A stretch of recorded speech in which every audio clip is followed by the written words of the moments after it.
Hey guys, welcome back to Zealous Academy's time management module, and this is the last video. And if you haven't seen our past videos, then I strongly encourage you to go have a look at them. My name is Manoj and I am a full-time banker and the host of the Rare Earth podcast. So in this last video, I really want to touch upon few key ideas and synthesize all the points that we discussed in the past videos. So we already discussed 3 core ideas about time management. We discussed about how time is allocation, we discussed how time is energy, and we also touched upon how time is money. Hope you remember all those 3 points. Now in this video, I specifically want to bring about a little bit mind shift. It's perspective shift basically. When we speak about time, everybody tells, I don't have time for something, I don't have time for this or that. I want to rephrase that. Every time you say that I don't have time for something, you have to rephrase it that this is not my priority. What do I mean by that? For example, if you have to go for a health checkup to a doctor, then you rephrase that, and when you say that, I don't have time to go to meet the doctor for a health checkup, what you basically are stating, my health is not my priority. Okay? When you say I don't have time to cook my food, what you're basically stating is that healthy eating is not my priority. When you say I don't have time to really call my parents, you're basically stating that keeping in touch with my loved ones is not my priority. When you say that, I don't have the time to go through these courses, run through these materials, what you're basically stating is that learning is not my priority. Whatever is that X for which you don't have time, you're stating X is not my priority. And the moment you start rephrasing it that way, I'm sure you will start feeling differently. And if you still don't feel differently, then you probably should reevaluate your life. I strongly encourage you to reevaluate how you spend your time, how are you allocating time for different activities. And the principles and the core ideas that I shared in this module definitely will come handy. Okay, so great. I want to really congratulate you because you come to all the way to the 5th video. That's fabulous. That's amazing. Very few people stick to a course from the beginning till the end. So congrats that you came to the 5th video. I want to give you some book recommendations. I want to give you some tips and tactics which you can probably straight away use it. Number 1 tip that I want to give you is it is from the book called Getting Things Done from David Allen. He has something called as a 2-minute rule. So what is the 2-minute rule? 2-minute rule is any task which can be completed in 2 minutes, get it done. Don't keep it for a later time. If it is about getting your table tidy, you're about to study and things are all messy and it takes 2 minutes to tidy it up, do it.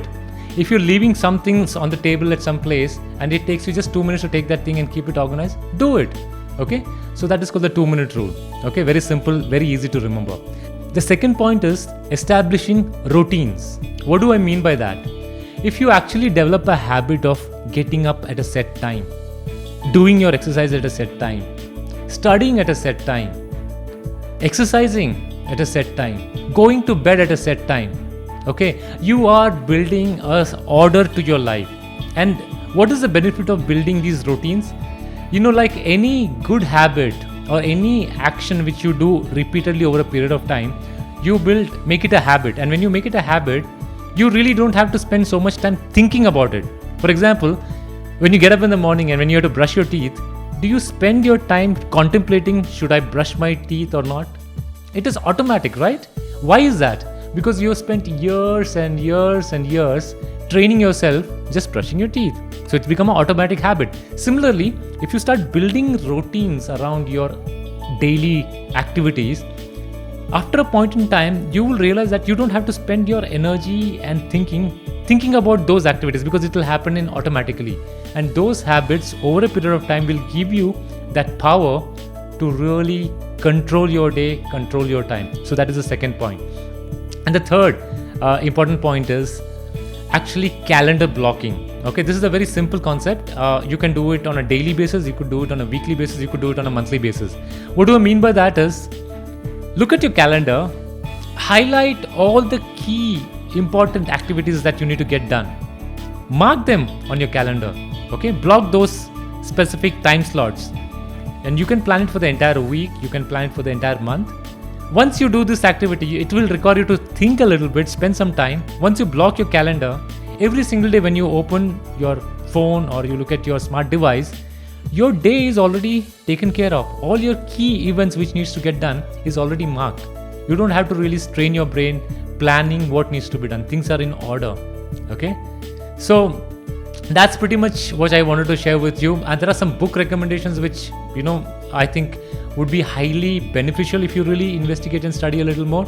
I think one of the best books that I have encountered is called Atomic Habits, okay, from James Clear. This is like a treasure trove of information, not only about habits, not only about routines, but mindset. This is one book I think in the recent times which has been a game changer in the way I started managing my time, managing my life. Okay, so I highly recommend that you check out Atomic Habits. Then of course, David Allen's Getting Things Done is a great resource when it comes to really getting things done and managing your time. And Stephen Covey's 7 Habits of Highly Effective People. It's a great resource for also managing your time. So I hope this session was of some benefit, some use to you. So understand this whole program was not designed so that you do every bit of the points that I mentioned, because as I told in the beginning, it's like a buffet. And just like the 80-20 principle, 80% of the results come from the 20% of effort that you put in. Okay, identify those 20% from this program that we spoke about, pick those points, okay, and try implementing it. Over a period of time, you will start seeing you have really mastered the art of using your time effectively.